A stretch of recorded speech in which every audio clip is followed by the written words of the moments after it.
ओ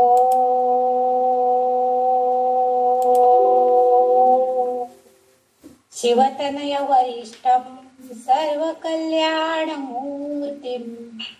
परशुकमलहस्ते शोभितं मोदकेन अरुणकुसुममालं व्यालबद्धोत्तरैः मम हृदयनिवासं श्रीगणेशं नमामि।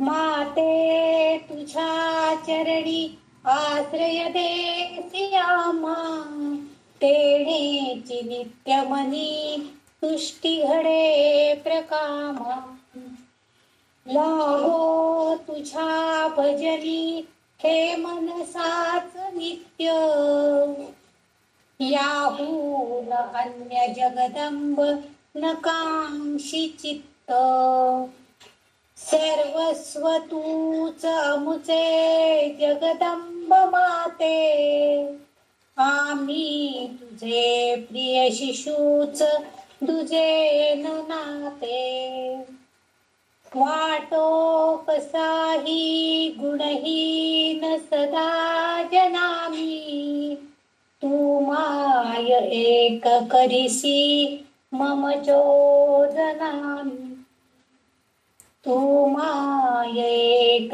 करिसी मम चोदनामी। देवी भगवतीला प्रार्थना केली आहे आणि गणरायाला सुद्धा पहिल्यांदी वंदन केलेलं आहे। श्री गणेशाय नमः श्री सरस्वत्यै नमः श्री मातृपितृभ्यां नमः श्री कुलदेवताभ्यो नमो नमः श्री गुरुदेवेभ्यो नमो नमः। ओम श्री ललिता देव्यै नमः। अथ श्री ललिता सहस्रनाम स्तोत्रम्। आतापर्यंत आपण ललिता सहस्रनाम स्तोत्रामधले 86 श्लोक बघितलेत आणि 399 नाम तिचे तिच्या नाम 1000 नामांपैकी 399 नावापर्यंत आपण माहिती घेतलेली आहे। काय आहेत ते अर्थ ते आपण समजून घेण्याचा प्रयत्न केलेला आहे। आता आपण श्लोक नंबर 87 कडे जाणार आहोत आणि श्लोक नंबर 87 मध्ये पहिलं जे नाम आहे तो आधी श्लोक वाचून दाखवते। व्यापिनी विविधाकारा विद्या विद्या स्वरूपिणी महाकामेश नयन कुमुदाल्लाद कौमुदी। ह्या 87 नंबरच्या श्लोकामध्ये 6 नामं तिची आलेली आहेत। व्यापिनी विविधाकारा विद्या विद्या स्वरूप महाकामेश आणि नयन कुमुदाल्लाद कौमुदी अशा तऱ्हेची तिची नावं याच्यामध्ये आपल्याला आलेली आहेत। पहिलं नाव 400 नंबरचं जे नाव आहे ते आहे व्यापिनी। आपल्याला त्या नावावरूनच कळत आहे की व्यापिनी म्हणजे सर्व समावेशक असा अर्थ आहे, सगळीकडे असणारी सर्व व्यापी। कारण आपण बऱ्याच वेळा असा उल्लेख केलेला आहे की ललिता माता ही सर्वव्यापी आहे, म्हणजे सगळीकडे सृष्टीमध्ये तिचं अस्तित्व आहे। ती जगदंबा माता सगळीकडे व्यापून उरलेली आहे असं आपण बऱ्याच वेळाला सांगितलंय आणि म्हणून शब्दशार्थ हे तिचे स्वरूप हा तिचा प्रकार आहे। ही व्यापिनी आहे म्हणजे श्री ललिता देवीची जी शक्ती आहे ती सर्वव्यापी आहे। आता आपण असं का म्हणतो तर ती सृष्टी निर्मितीतील मूळ प्रकृती आहे। मागच्या एका नामामध्ये आपण म्हटलं ती मूळ प्रकृती आहे आणि अव्यक्त आणि पण तिथं ती कशी आहे अव्यक्त स्वरूपामध्ये आहे, म्हणजे प्रत्यक्ष ती कार्य करत नाही पण तिचं स्वरूप मात्र आपल्याला बघायला मिळतं। म्हणजे तिने सर्व जगताला या सृष्टीला व्यापून घेतला आहे आणि आपल्या नियंत्रणाखाली तिनं ठेवलेलं आहे. म्हणूनच तिला सर्वव्यापी व्यापिनी असं म्हटलेलं आहे. कारण ती ब्रह्मस्वरूप आहे आणि या ब्रह्मांडाला तिनं व्यापून घेतलेलं आहे. इत्र तत्र सर्वत्र तिचीच माया आहे, म्हणून ती व्यापिनी आहे. म्हणून तिला हे नाव या वाग्देवतेंनी दिलेलं आहे. व्यापिनी हे तिचं नाव इथं उद्धृत केलेलं आहे. पुढचं जे तिचं नामाचा उल्लेख आहे तो म्हणजे विविधाकारा. आता आपल्याला विविध म्हटलं की आपल्याला कळतं की वेगवेगळ्या प्रकारचं विविध. आणि आकारा, आकार म्हणजे प्रत्येकाचं स्वरूप वेगळं, प्रगटीकरण वेगळं. आकार काही चौकोन, काही गोल, त्रिकोण. आपण बघतो मातीचे समजा गोळे करायला सांगितले तर प्रत्येकाचा वेगवेगळा होणार. पोळी जरी आपण 10 केल्या तरी 10 पोळीचा आकार वेगवेगळे होतात, विविध आकार होतात. कोणाच्या पोळ्या चौकोनी होतील, कोणाच्या त्रिकोणी होतील. सुरुवातीला करायला लागल्यावर तर हा प्रकार फार अनुभवाला येतो. म्हणून विविधाकार, वेगवेगळ्या स्वरूपामध्ये तिचं अस्तित्वात असणं हेच म्हणजे. कारण का तिचे अनेक रूप आहेत. ती सर्व रूपे मूल प्रकृतीमधून निर्माण होतात. तिची जी मूळ प्रकृती आहे म्हणजे निसर्गतः ती वेगवेगळ्या स्वरूपामध्ये निर्माण झालेली आहे आणि ती वेगवेगळी कार्य करते. नुसतं निर्माण झालेली नाहीये, तर वेगवेगळ्या स्वरूपामध्ये ती कार्य करत असताना आपल्याला दिसते. कारण सृष्टी निर्मितीच्या कार्यामध्ये तिला सर्वोच्च माता असं म्हटलेलं आहे. आणि ती पालन करती म्हणून, ती विष्णू रूपिणी म्हणून, ती संहारक म्हणून, रुद्ररूपिणी, अशा सगळ्या प्रत्येक ठिकाणी ती वेगवेगळ्या आकारामध्ये आपल्याला बघायला म्हणजे तिचं वेगळं रूप आपल्याला बघायला मिळतं. आणि म्हणून ती, आणि शिवाय मागच्या एका नामामध्ये आपल्याला ती सगळ्याची साक्षीदार म्हणजे साक्षीनी सुद्धा तीच आहे. म्हणजे प्रत्येक गोष्टीची साक्षीदार म्हणून सुद्धा तीच आहे. म्हणजेच तिचं विविधाकार, वेगळ्या आकारामध्ये असणारं तिचं स्वरूप हे काय आहे.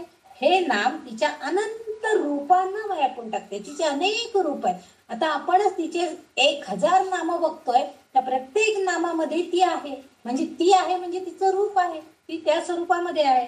म्हणून प्रत्येक कृतीतील म्हणजे कधी ती संहारिणी बनते, कधी ती मातृत्व दाखवणारी माया करणारी बनती आहे, तर कधी ती पालन करती बनती आहे. म्हणजे प्रत्येक ठिकाणी तिचं वेगळं रूप आपल्याला बघणार. आणि हे वेगळं रूप हेच म्हणजे वेगळं रूप, तिचं वेगवेगळा आकार म्हणजेच तिचा वेगळं हे नाम बनलेलं आहे विविधाकारा. आणि म्हणून हे विविधाकारा संबोधन इथं या मध्ये व्यापलं गेलेलं आहे. त्यांनी उल्लेख केलेला आहे की ती विविधाकारा आहे. म्हणजे ती एकच रूपामध्ये नाहीये, तर ती विविध आकारांमध्ये म्हणजे जिथं जेव्हा जी गरज असेल तसं ती त्यावेळेला त्या स्वरूपामध्ये प्रगट होताना दिसते. आपण बघितले मागच्या अनेक नामांमध्ये आपण तिचं प्रगटीकरण बघत आहोत. मागच्या याच्यामध्ये ती व्यक्त आहे, अव्यक्त आहे, हे सुद्धा आपल्याला माहिती नव्हतं. म्हणजे ती व्यक्त पण आहे, अव्यक्त पण आहे. म्हणजे ती जिथं कुठंही नाही असं नाहीच आहे. ती सर्व जगाला व्यापून आहे आणि विविध स्वरूपामध्ये ती आपल्याला बघायला मिळते. म्हणून तिला विविधाकार हे संबोधन दिलं गेलेलं आहे. पुढचं जे नाम आहे 402 नंबरचं विद्या स्वरूपिणी. आता इथं विद्या अधिक अविद्या आणि स्वरूपिणी म्हणजे ही निता माता जी आहे ही सगळं ज्ञात असणारी म्हणजे सगळी विद्या सगळं ज्ञात असणारी अशी आहे. आणि शिवाय अविद्या म्हणजे अज्ञान. आता तिच्याकडे अज्ञान नाहीये, ती ज्ञानीच आहे, पण अज्ञान दूर करण्याचं स्वरूप तिच्याकडे म्हणजे अज्ञानाचा नाश करण्यासाठी म्हणून ती त्या स्वरूपामध्ये सुद्धा आहे. म्हणजे जसं ज्ञान देण्यासाठी ती प्रगट होतीये तसं अज्ञान दूर करण्यासाठी सुद्धा ती प्रगट होतीये. आणि म्हणून तिला ज्ञान हे विद्या अविद्या स्वरूपिणी असं नाव इथं दिले गेलेलं दिसतंय. म्हणजे आता विद्या म्हणजे केवळ ज्ञान नाही, तर आपण ते आत्मसात करायचं. ती आपल्याला देते, ती सगळं द्यायलाच बसली आपल्याला. फक्त आपली तेवढी पात्रता पाहिजे, आपल्याला तेवढं समजून घेणं, तिचं ते ज्ञान आपण आत्मसात करणं, ती कशी आहे, आपण कसं व्हायला पाहिजे हे आत्मसात करण्याचा प्रयत्न आपण करायचा आहे. आणि ते ज्ञान आत्मसात करून ते ज्ञान मिळवून आपण काय करायचंय, आत्म्याचा साक्षात्कार करून घेण्याचा प्रयत्न करायचा आहे. आत्म्याचा साक्षात्कार म्हणजे आपल्या अंतरंगामधल्या परमात्म्याला ओळख करून घ्यायचा प्रयत्न करायचा. म्हणजे हे काम तिच्या स्वरूपामध्ये आपल्याला दिसतंय. दुसरं जे आहे ते म्हणजे अविद्या. आता अविद्या म्हणजे काय, तर पूर्णपणे अज्ञान. आपल्याला या ललिता सहस्त्रनाम स्तोत्रामध्ये काय आहे हे काहीही माहीत नाही, हे आपलं अज्ञान आहे. आणि हे दूर करण्यासाठी मी आपल्याला बुद्धी दिली की अगं बायांनो, निदान वाचा तरी. मग वाचता वाचता आता वाचताय तर त्याचा अर्थ तरी समजून घ्या. मग हळूहळू आपल्याला त्या एक एक एक एक शब्दांची उकल होत गेली, एक एक शब्दांचा अर्थ समजत गेला आणि तिचं स्वरूप कसं आहे तेही समजायला लागलं. म्हणजे कोणत्याही अज्ञान जे आहे, कोणत्या गोष्टींचं ज्ञान नसणं म्हणजे अज्ञान असतं. आणि उपनिषदांच्या आधारे विद्या म्हणजे ब्रह्म आहे आणि परमात्म्याकडे म्हणजे ते शुद्ध ज्ञान आहे, परमात्म्याकडे नेणारं ज्ञान आहे. आणि अविद्या म्हणजे ब्रह्माबद्दलचं ज्ञानच नसणं. म्हणजे मी स्वयं ब्रह्मास्मी असं काही जण म्हणत असतात, परंतु त्या ब्रह्माला ओळखण्याचं ज्ञान मात्र त्यांच्याकडे नसतं, कारण त्यांनाही अविद्या असते, अज्ञान असतं. यात असंही काही वेळेला सुचवलं जातं की देवदेवतांचं पूजा करून यज्ञ करणे, अमरत्व प्राप्त करणे हा प्रयत्न केला जातो. म्हणजे अविद्या. काय करतात, स्वतःसाठी मला अमर व्हायचंय. बऱ्याच ऋषी मुनींनी, बऱ्याच राक्षसांनी काय केलेलं होतं, तपश्चर्या केली होती, पूजा केली होती, देवदेवतांचं प्रसन्न करून घेण्यासाठी पुष्कळ खडतर कार्य केलेलं होतं. परंतु हे सगळं करताना विश्वाच्या कल्याणाचा विचार तिथं कुठंही नव्हता. स्वकल्याण, फक्त स्वतःच कल्याण करून घेण्याचा विचार होता. आणि म्हणून म्हणजे ते त्यांचं अज्ञान होतं की आपण मिळवलेलं ज्ञान दुसऱ्यांसाठी सुद्धा उपयोगी व्हायला हवं, हा विचार त्यांच्या मनामध्ये केव्हाच नव्हता. फक्त माझं कल्याण झालं पाहिजे, मला अमरत्व मिळायला पाहिजे, अशा वृत्तीनं त्यांनी ती तपश्चर्या, ते ज्ञान प्राप्त केलेलं होतं. आणि म्हणून त्यावेळेस त्यांचं जे हे ज्ञान आहे ते अविद्यासारखं आहे. आणि त्यामुळं त्यांना त्या ज्ञान प्राप्तीनंतर सुद्धा त्यांना आनंद मिळवता येत नाही. म्हणजे जर बघा, आपण आपल्याला थोडं कळलं, थोडं माहित झालं आणि आपण दुसऱ्याला जर थोडंसं सांगितलं तर आपल्यालाही आनंद होतो आणि ज्याला सांगितलं आहे तोही त्याचा आनंद घेऊ शकतो. ती माहिती त्याला झाल्यावरती तो हो का, आम्हाला माहित नव्हतं की याच्यामध्ये हे असा अर्थ आहे, आम्हाला काहीच कळत नव्हतं, बरं झालं आता छान वाटतं आणखीन ऐकायला, वाचायला सुद्धा. हे ज्ञानाचं उकल आहे. म्हणून ती जी आहे आपली ललिता देवी, ही कशी आहे, ज्ञान म्हणजे विद्या देते आणि अज्ञान दूर करायचा प्रयत्न करते आहे. परंतु आपण मनुष्य देहधारी जे लोक आहोत, यांना अहंकार आहे आणि अहंकाराचा अज्ञान त्यांच्याकडे असल्यामुळं, त्या अज्ञानामुळे ते म्हणतात नाही नाही आम्हाला अमरत्व मिळवायचं आहे, आम्हाला मोक्ष मिळवायचा आहे, परंतु कसं तर ही तपश्चर्या करून दुसऱ्यांच्या भल्यासाठी ते काही करायचं त्यांची वृत्ती नसती. निस्वार्थपणे जेव्हा हे कार्य होईल तेव्हा आपोआपच ती विद्या प्राप्त करणार असेल.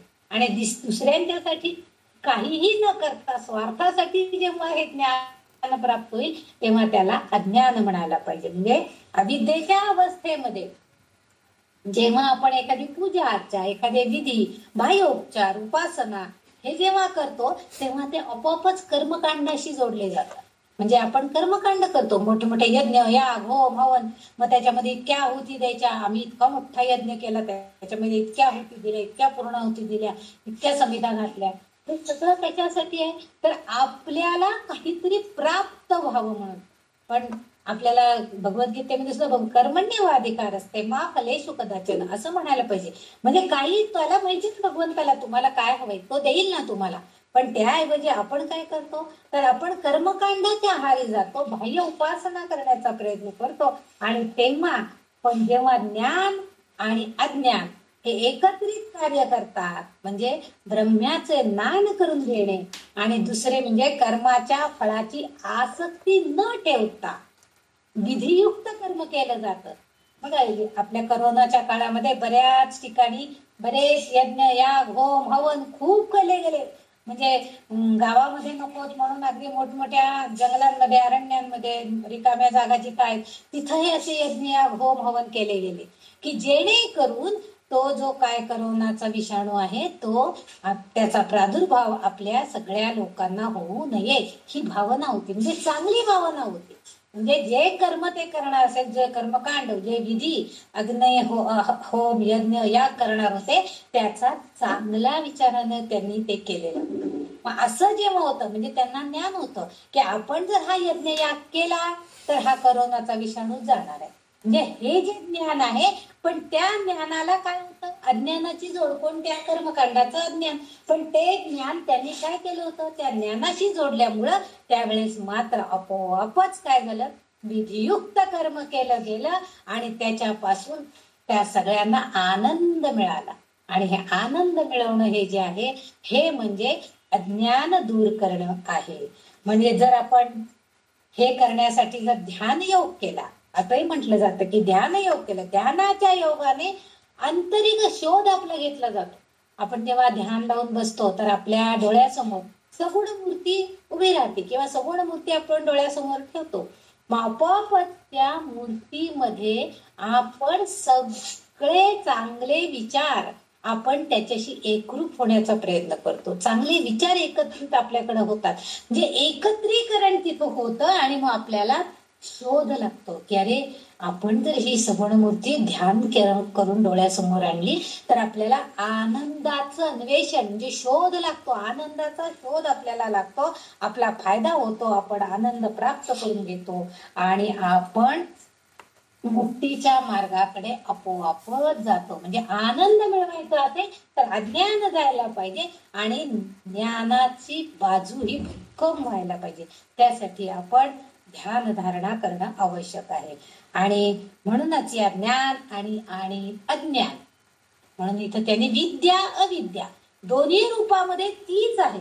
ललिता देवीच कार्यान्वित आहे, पण अध्यात्म मार्ग जेव्हा आपल्याला मिळतोय तेव्हा काय होतं, आपोआपच आपलं ज्ञान वाढीला लागतं, आपल्याला नवीन नवीन नवीन नवीन गोष्टी कळायला लागतात. आणि म्हणतात हो का, म्हणजे असं केलं तर रोज हे महामंत्र म्हटला तर चांगलं असतं का?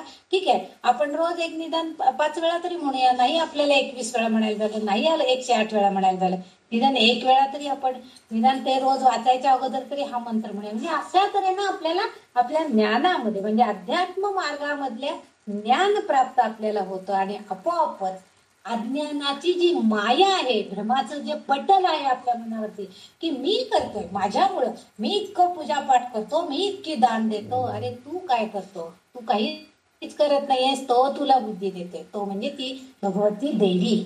आणि हे जेव्हा आपल्याला समजतं की माझ्या हातनं होणार हे सगळं कार्य तिच्या कृपेशिवाय नाहीये, त्यामुळे आपोआपच तो भ्रमाचा पटल आपोआप दूर जातो. आणि कारण नाहीतर काय होतं, तो जो भक्त आहे तो त्या भ्रमामध्ये, त्या मायेच्या भ्रमामध्येच अडकून पडतो.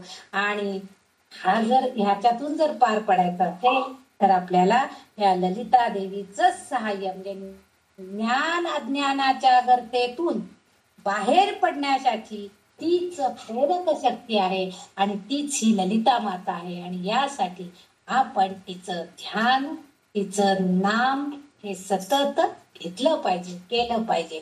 आणि तिच्या अस्तित्वाची जाणीव आपल्याला आपोआप आनंदाकडे घेऊन जाणार आहे, आनंद प्राप्त करून देणार आहे. म्हणून इथं विद्या स्वरूपिणी, तिचं स्वरूपच असं आहे असं त्यांनी, विद्या आणि अविद्या अशा दोन्ही स्वरूपामध्ये ती आहे, पण ती आपल्यासारख्या भक्तांना प्रेरक शक्ती म्हणून आहे, असंच ह्या तिच्या नामाचा अर्थ इथं अभिप्रेत आहे. पुढचं जे तिचं नाव आहे ते आहे महाकामेश नयन कुमुदाल्लाद कौमुदी. मोठं नाव आहे एकच, महाकामेश नयन कुमुदाल्लाद कौमुदी. हा एकच 403 नंबरचं तिचं नाव आहे. ह्याच्यामध्ये महा अधिक कामेश अधिक नयन अधिक कुमुद अधिक आल्हाद आणि कौमुदी असे 6 शब्द आहेत. 6 शब्दांनी युक्त असं हे एक तिचं नाव त्यांनी बनवलेलं आहे या वाग्देवीने. तर 6 शब्द आहेत पण प्रत्येकाचे अर्थ वेगवेगळे आहेत. महाकामेश म्हणजे काय, तर प्रत्यक्ष महादेव शिवशंकर, महादेव महाकामेश. नयन म्हणजे डोळे, सोपं आहे. नंतर कुमुद, कुमुद म्हणजे कमळाचं फूल. आणि आल्हाद आपल्याला आनंद देणारा कौमुदी म्हणजे रात्र. कार्तिक महिन्यातील, आणि इथं त्यांनी कुमुद आल्हाद कौमुदी असं म्हटलेलं आहे. आल्हाद देणारी ही कौमुदी कोणती आहे, ही रात्र कोणती आहे, तर कार्तिक महिन्यातील चंद्र हा नेहमी तेजस्वी असतो. आणि तो तेजस्वी चंद्र जो आहे, ती तेजस्वी प्रकाशाची रात्र म्हणजे ही कौमुदी आहे, असं इथं त्याचा सरळ सरळ अर्थ केलेला आहे. येथे वाग्देवी आपल्याला असं सांगतायत की कार्तिक महिना म्हणजे आपण साधारण नोव्हेंबर डिसेंबर हा महिना म्हणतो. ह्या रात्रीचा चंद्रप्रकाश बघा, त्याच वेळेस कोजागरी पौर्णिमा वगैरे सुद्धा असतील. तो जो चंद्रप्रकाश आहे तो खूप आल्हादकारक असतो. त्या प्रकाशात आपल्या कमल नयन उघडतो. आता इथं कमल नयन उघडतो याचा अर्थ असा की 4 महिने चातुर्मासात समजा जर तो ते शंकर म्हणजे सगळे देव जर झोपलेले असले तर आपोआपच त्यानंतर त्यांचं उत्थापन होतं. आणि मग नोव्हेंबर डिसेंबर ह्या काळामध्ये आपोआप त्यांचे नयन कमल, त्यांचे डोळे उघडले की त्या ललिता अंबिकेकडे जेव्हा ते पाहतात तेव्हा त्यांना त्यांच्या डोळ्यात फुललेलं कमळ जसं असतं त्या फुललेल्या फुलाप्रमाणे, उमललेल्या फुलाप्रमाणे आल्हादकता त्यांना जाणवते. म्हणजे जेव्हा आपण बघतो एखादा माणूस जर थोडा आजारी असेल तर आपण त्याच्या बिछाण्याच्या शेजारी छान फुललेली गुलाबाची टपोरी फुलं वगैरे आणून ठेवतो की जेव्हा निदान त्याला जाग येईल तर तेव्हा त्या सुंदर अशा फुलांकडे बघितल्यावर त्याला थोडा आनंद वाटेल, ही अपेक्षा आपण करतो. फुलं घेऊन जाण्याचा उद्देश काय आहे की त्याला आनंद वाटेल. नाहीतर आजारी माणसाला तो काय डोक्यात फुलं घालणार आहे का, गजरे मारणार आहे का, काय काहीच नाहीये. परंतु त्या फुलांच्या सुवासाने आल्हादक वातावरण निर्मिती होईल आणि त्या फुलांच्या सौंदर्यानं मनाला आल्हादकता वाटेल. आणि तेच नेमकं इथं घडतंय की जेव्हा हे शिव जेव्हा त्यांचे डोळे उघडतात तेव्हा त्यांच्या डोळ्यात उमललेल्या फुलाप्रमाणे आनंद आल्हादकता असते आणि ललिता देवीला पाहून ते अगदी आनंदित होतात. जेव्हा कल्पना करा की जेव्हा एखाद्याला जेव्हा रेटिना म्हणजे डोळ्यांचे बुबुळाचं दान दिलं जातं, त्याला दिसत नसतं आणि तेव्हा त्याला दान देतात, बुबुळ बसवलं जातं आणि मग त्याच्या डोळ्यावरची पट्टी काढायची वेळ असते.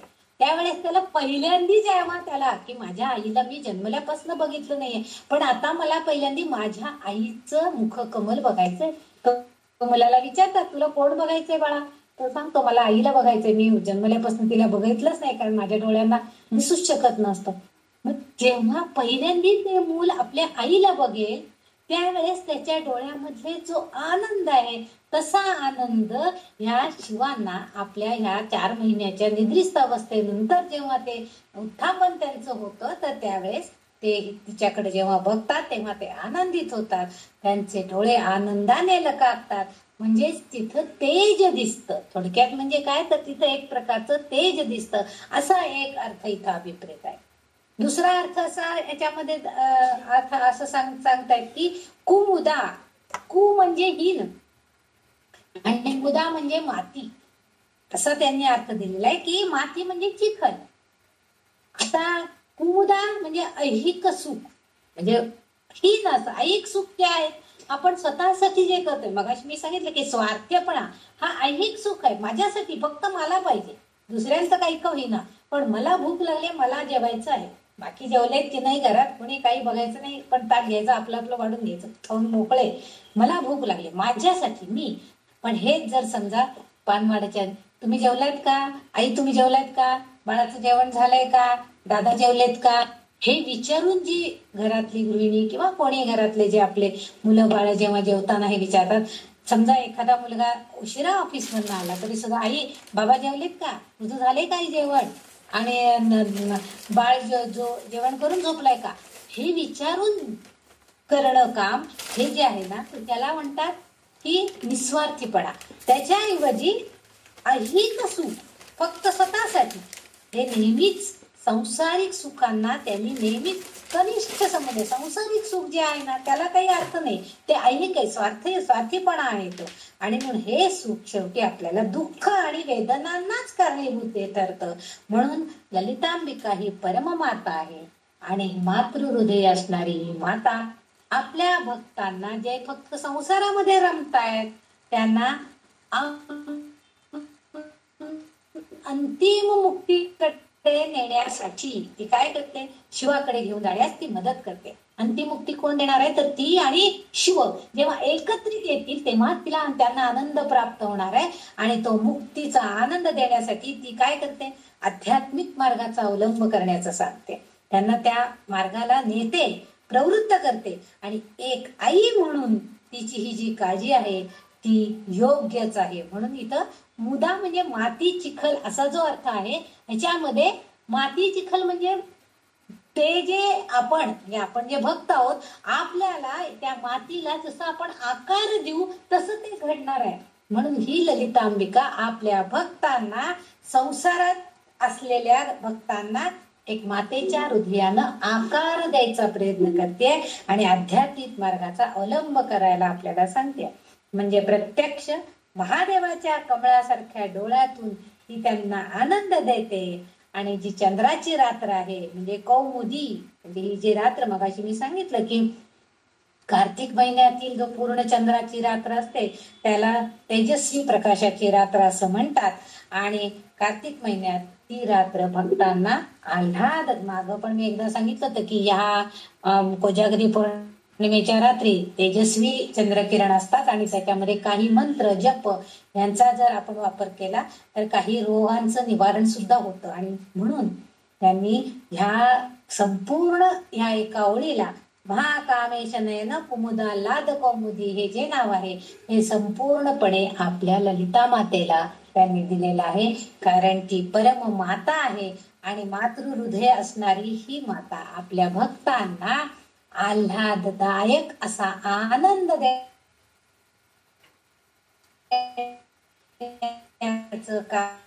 कार्य करण्यासाठी प्रवृत्त करते आहे असा अर्थ इथं अभिप्रेत आहे.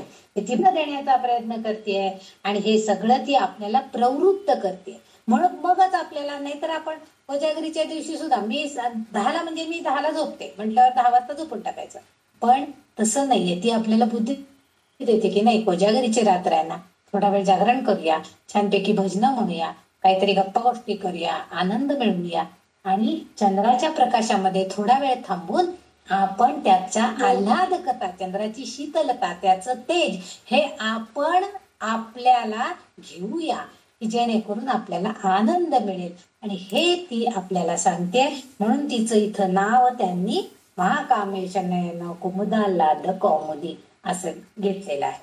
आता पुढच्या श्लोकामध्ये पुढचा जो श्लोक आहे 88वा, भक्त हार्द तमोभेद भानुमत भानुसंतती शिवदूती शिवाराध्या शिवमूर्ती शिवंकरी असा 88वा श्लोक आहे.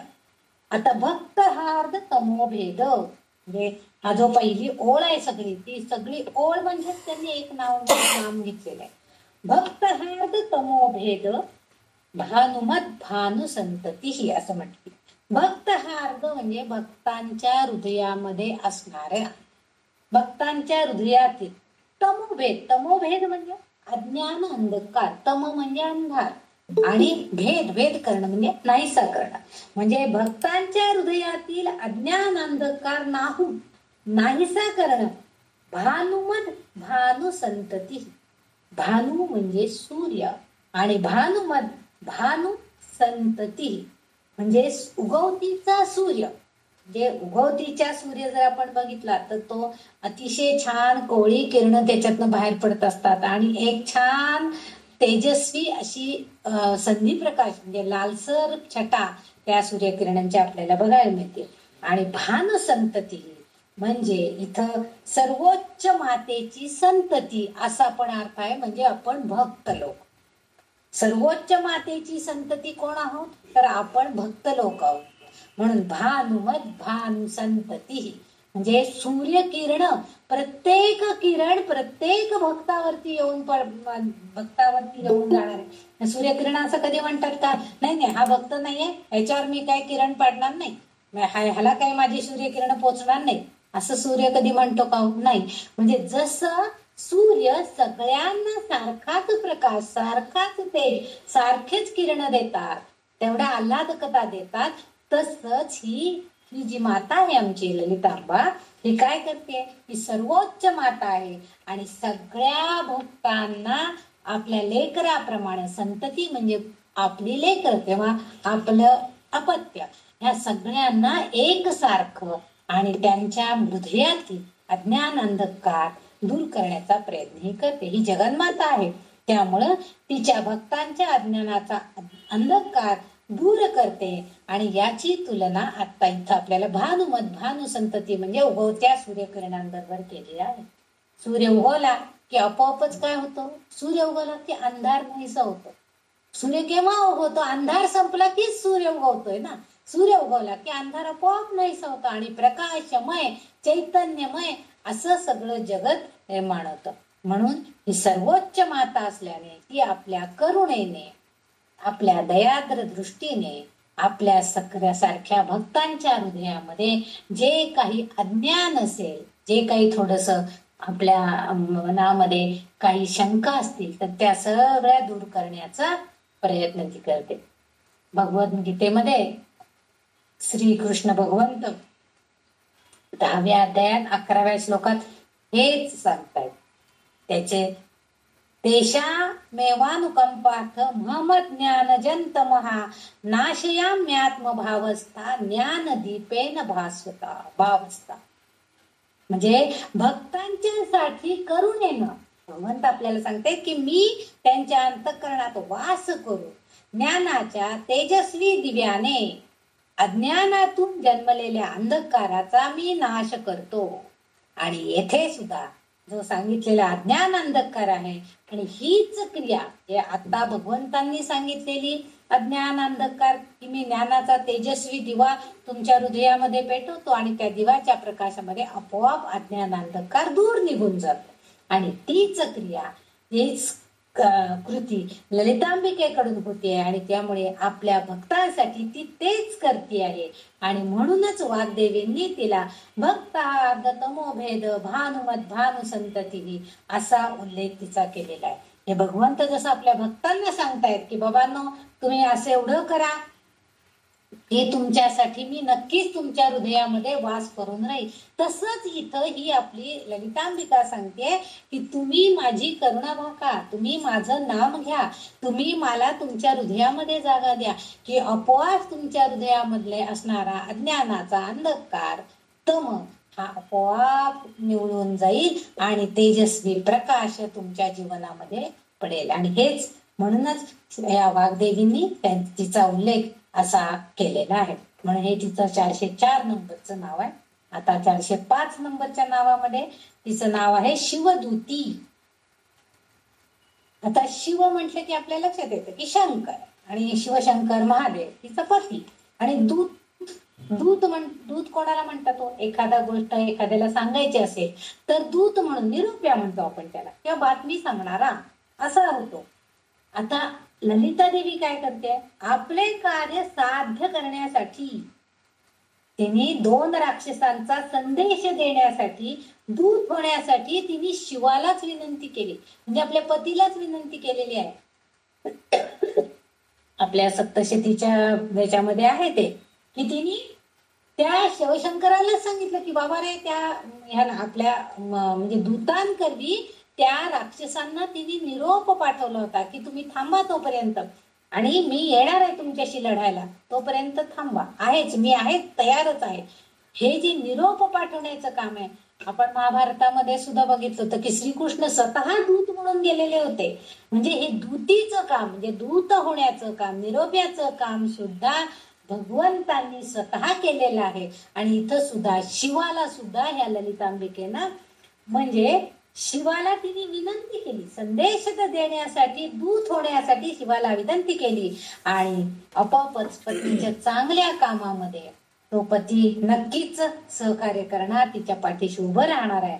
आणि म्हणून त्यांनी ते जबाबदारी स्वीकारली आणि चांगल्या प्रकारे पार पाडली. म्हणून तिला शिवदूती हे नाव पडले. म्हणजे शिवाचा दूत कोण? तर शिवशंकर. म्हणजे हिचा दूत कोण आहे? तर शिव. आणि त्याची पत्नी म्हणून हिला शिवदूती असं नाव त्यांनी देऊन टाकलं.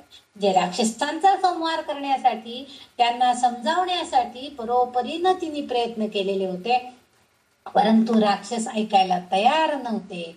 चंडमुंडा राक्षसांचा आपल्याला कालच भगवती देवीच्या त्या याच्यामध्ये त्या राक्षसांचा वध वगैरे करताना देवीने घेतलेला आहे. तर त्याच्यामध्ये आपल्याला दिसतं की त्यांनी दूत म्हणून पुष्कळ प्रयत्न केला की बाबा नको, आपण लढाई करायला नको, तुम्ही थांबा, हा संहार थांबवा. पण ते राक्षस अज्ञान अंधकारामध्ये असल्यामुळे त्यांना त्याचे काहीच पर्वा नव्हते आणि त्यांनी लढायलाच तयार झालेले होते. आणि शेवटी त्यांचा विध्वंस, त्यांचा नाच त्याच्यामध्ये झालेला होता, हे आपल्याला दिसून आलेलं आहे.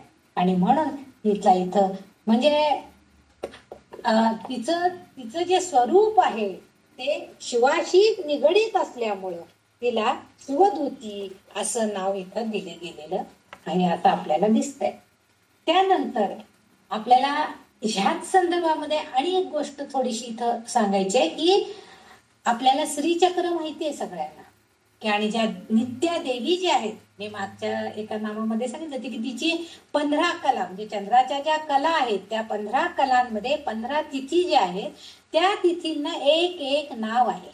आणि त्यामध्ये सुद्धा शिवदूती असं नाव एक आहे. आणि त्यामुळे तिला शिवदूती या नाव म्हणजे तिच्या नित्य स्वरूपामधलं जे नाव आहे ते, आणि शिवाय शिवशंकराची पत्नी म्हणून सुद्धा हे नाव तिचं इथं वाग्देवींनी उल्लेख केलेला आहे. म्हणून तिला शिवदूती म्हणून सुद्धा ओळखलं जातं. म्हणजे श्रीचक्रामध्ये असणारं नित्या देवींपैकी एक नाव म्हणून सुद्धा तिला शिवदूती म्हणून ओळखतात. म्हणून इथं असं हे 405 नंबरचं नाव आहे. पुढचं जे तिचं नाम इथं उल्लेख केलेला आहे तो आहे शिवाराध्या. आता शिव आणि आराध्या, शिवाराध्या म्हणजे प्रत्यक्ष शिवशंकर महादेव स्वतः जिची आराध्य देवता, म्हणजे आराध्य देवता म्हणजे अर्थात शिवाची आराध्य देवता त्याची पत्नी ललितांबिकाच आहे. म्हणजे त्याची आराध्य देव, आराध्य म्हणजे काय, तर ज्या एका विशिष्ट देवतेचं आपण मनोभावे पूजन अर्चन करणं, सतत त्याचं ध्यान करणं, त्याला आराध्य देव असं म्हणतो आपण. आणि म्हणून इथं शिवा आराध्या, शिवाची ही आराध्य देवता आहे, शिव तिचेच ध्यान करून. आणि इथं आपल्याला असा एक उल्लेख आपल्याला बघायला मिळतो की स्वतः शिवशंकर तिची पूजा तर करतातच करतात, पण त्याचबरोबर शिवशंकरांचं जे अर्धनारी नटेश्वर रूप आहे त्यामध्ये प्रत्यक्ष म्हणजे अर्धा भाग शिव आणि अर्धा भाग शक्ती, ह्या दोन्हींचं ह्या संयोगामुळे स्वतः शिव जो आहे सर्व सिद्धींचा स्वामी बनलेला आहे. आणि या सिद्धी किंवा अलौकिक शक्ती ह्या ज्या आहेत त्या सगळ्या त्याला या ललिता मातेच्या शक्तीपासून, ती शक्ती देवता आहे, चैतन्य रूप शक्ती आहे ती ललिता माता, आणि तिच्यापासून त्याला सुद्धा, शिवाला सुद्धा, म्हणजे जेव्हा ललिता माता त्याच्या सानिध्यामध्ये नसते, शिवाबरोबर जेव्हा पार्वती नाही, त्यावेळेस शिव कुठलंही कार्य पूर्णपणे करू शकत नाही, कारण त्याच्यामध्ये चेतना शक्ती नसते. आणि म्हणून त्याला अलौकिक शक्ती तिच्याकडून सगळ्या मिळालेल्या आहे. आपण मागच्या एका नामामध्ये आपण बघितलं होतं की सूक्ष्मतम अशा कुंडलिनी रूपामध्ये सुद्धा या शक्ती उत्पन्न होतात. आणि शक्ती आणि शिव जेव्हा एकत्र येतील तेव्हाच त्यांचं कार्य होऊ शकतं. म्हणजे सूक्ष्म रूपाचा संदेश इथं आपल्याला बघायला मिळतो. म्हणजे सूक्ष्म रूप तिचं दिसतंय की सूक्ष्म रूपानं ही शिवामध्ये अंतर्भूत आहे. म्हणजे ती आपल्याला प्रत्यक्ष जरी दिसत नसली तरी सुद्धा ती त्याच्यामध्ये आहे. आणि म्हणून तिचं आराध्य दैवत म्हणून हा शंकर तिची पूजा करतो. सौंदर्य लहरीचा पहिलाच श्लोकामध्ये हेच सांगितलंय की शक्तिशा एक रूप झालेला शिव प्रगट होण्यास समर्थ होतो, अन्यथा त्याला स्पंदन कसे करावे. सौंदर्य लहरीचा पहिला श्लोक तुम्ही शिवशक्ती ऐक्य असं उल्लेख आहे पहिल्यांदा. म्हणजे शिवशक्ती ऐक्य जेव्हा होईल तेव्हा स्पंदन घडून येतात. अन्यथा स्पंदन, म्हणजे अन्यथा तिथं चैतन्य होऊ शकत नाहीये. आणि म्हणूनच तिला तिचं नित्य आराधना करावी लागते, तिचं ध्यान करावं लागतं. म्हणून इथं तिला शिव आराध्या, शिवाराध्या हे संबोधन इथं प्राप्त झालेलं आहे. सौंदर्य लहरीच्या पहिल्या श्लोकाचा अर्थ जर आपण ह्या दोन गोष्टींनी समजून घेतला तर आपल्याला कळते की सौंदर्य लहरीमध्ये सुद्धा शिव आणि शक्ती यांचे एकत्रीकरण, यांचं संयुगीकरण आहे. आणि तीच शक्ती आपल्याला सगळ्या लहरींच्या स्वरूपामध्ये, तिचं सौंदर्य आणि तिची शक्ती, त्या लहरी आपल्यामध्ये संक्रमित होणार आहेत आणि ती स्पंदनं आपल्याला मिळणार आहेत. आणि म्हणून जसं तिचा पती असून एक शक्तिमान देव असून त्याला तिच्या शक्तीची, तिच्या चेतनेची गरज पडते. आपण तर सामान्य भक्त आहोत, म्हणजे आपल्याला सुद्धा ती स्पंदनं, ती शक्ती तिच्यापासूनच मिळणार आहे. म्हणजे आपण सुद्धा तिची आराधना करायला पाहिजे. प्रत्यक्ष भगवंत करताय, शक्ती शिवाय शिव अपूर्ण आहे आणि तिच्या भक्तीशिवाय आपण भक्त सुद्धा अपूर्ण आहोत असं म्हणायला काहीच हरकत नाहीये. आणि म्हणून हे नाव इथं उल्लेख झालेला आहे, शिवाराध्या. पुढचं जे आहे ते नाव आहे ते 407 नंबरचं शिवमूर्ती. खर तर बघितलं तर म्हणजे शिव आणि शक्ती याच्यामध्ये फरक नाहीच आहे, कारण ते दोघे एकरूपच आहे. कारण एकरूप असतील तेव्हाच त्यांचं कार्य जास्तीत जास्त आपल्याला बघायला मिळते. म्हणजे कोणतंही कार्य घडत असताना दोघंही एकत्रित यायला पाहिजे, हे पाहिजे. शिव म्हणजे शंभू आणि मूर्ती. आता इथं मूर्ती म्हणजे तिचं सगुण रूप, म्हणजे पण ती मूर्ती कशी आहे, शुभतेची मूर्ती आहे, शुभतेची, हे शुभ असणारी मूर्ती आहे. आणि ती कोण आहे तर ती म्हणजे ललिता माता आहे. म्हणून तिचा उल्लेख त्यांनी शिवमूर्ती असं केलेला आहे. म्हणजे शुभतेची मूर्ती असणारी ललिता माता जेव्हा शिवाबरोबर आहे तेव्हा त्या सगुण रूपाला त्यांनी शिवमूर्ती असं संबोधन इथं दाखवलेला, उल्लेख केलेला आपल्याला दिसतंय. कारण शिवाची जेव्हा कृपा होते तेव्हा, कारण शिवशंकर फार भोळा आहे म्हणतात, तो लगेच प्रसन्न होतो. फुलभर दुधानं सुद्धा बिचारा किती प्रसन्न झाला आणि लगेच त्याने त्या म्हातारीला गावच आंदण देऊन टाकलं. अशा तऱ्हेची गोष्टी, त्या जरी गोष्टी रूप असल्या तरी सुद्धा शंकर हा भोळा आहे आणि तो आपल्या भक्तांच्या थोड्याशा भक्तीनं सुद्धा प्रसन्न होतो म्हणतात. म्हणजे त्यामुळं त्या भक्ताला आनंदानं परिपूर्ण होता येतं. पण तो भक्तांसाठी रक्षक मानला जातो. कारण आपल्या भक्तावर जर एखादं संकट येणार असेल तर शंभू महादेव त्याचं रक्षण करण्यासाठी लगेच, कारण का तर तो सर्वोच्च पिता आहे. त्यामुळं जसं आपल्या मुलगा एखादा संकटात आहे तर त्यावेळेस एक वडील लगेचच पुढे होऊन सरसावतात आणि आपल्या मुलाचं रक्षण करण्यासाठी पुढे धावतात. काही घडलेलं असेल तर त्याच्यातून त्याचं रक्षण करण्यासाठी ते प्रयत्न करतात. तसं हा सर्वोच्च पिता म्हणून शिवशंकर तो तत्पर असतो रक्षण करण्यासाठी, म्हणून त्याला सर्वोच्च पिता असं म्हटलं आहे. आणि स्वतः जेव्हा ललिता देवी या शिवस्वरूपामध्ये आहे, म्हणजे शिवमूर्तीमध्ये आहे, तेव्हा हा तिच्यासाठी मोठा सन्मान मानला जातो. म्हणजे जेव्हा ते दोघं एकत्र आहेत तेव्हा सर्वोच्च माता आणि सर्वोच्च पिता असं म्हणून ते एकत्र आहेत. आणि म्हणूनच असंही सांगितलं जातं त्यावेळेस तो त्याचा परम सन्मान आहे. कारण शिव म्हणजे परम ज्ञान आहे. सगळं ज्ञान जे काय एकवटलेलं आहे ते त्या शिवामध्ये आहे. म्हणजे ब्रह्मज्ञान प्राप्त करणं म्हणजे मुक्तीचा मार्ग, आणि त्याची मूर्ती म्हणजे त्याचं स्वरूप, त्याचं रूप असं जे आहे. म्हणूनच हे तिचं नाम जे आहे ते शिवमूर्ती अशा स्वरूपामध्ये आहे आणि ते अगदी यथार्थपणे सार्थ झालेलं आहे. म्हणजे हिची उपासना करून आपण तेच अंतिम मुक्तीचे ध्येय गाठायचे आहे आणि त्यासाठी तिचं नाम सतत घेतलं पाहिजे. ती जशी शिवाच्या सानिध्यामध्ये सर्वोच्च माता म्हणून आणि सर्वोच्च पिता म्हणून, ते जसं आपल्या भक्तांच्या रक्षणासाठी, कोणत्याही संकटामधनं आपल्या भक्तांचं रक्षण करण्यासाठी शंकर जसे उभे राहणार आहेत, तसंच तितकंच कार्यतत्परतेनं ही ललिता माता सुद्धा उभी राहणार आहे. आणि मगच आपण आपली उपासना करून आपलं मुक्तीचं ध्येय गाठू शकणार आहे. म्हणून तिला इथं शिवमूर्ती असं नाव त्यांनी उल्लेख केलेला आहे. पुढचं जे नाव आहे 408 नंबरचं शिवंकरी. मागील आता आधी याच्या आधीचं जे नाव आहे शिवमूर्ती, तिचं शुभमूर्ती असं जे नाव आहे शुभमूर्ती, शिवामध्ये असणारी शुभ तत्व, चांगली तत्व जे ती मूर्ती स्वरूपामध्ये आहे असं तिथं अर्थ आहे. आता हे तिचं स्वरूप आपण ह्या गेल्या 407 नंबरच्या नामामध्ये पाहिले.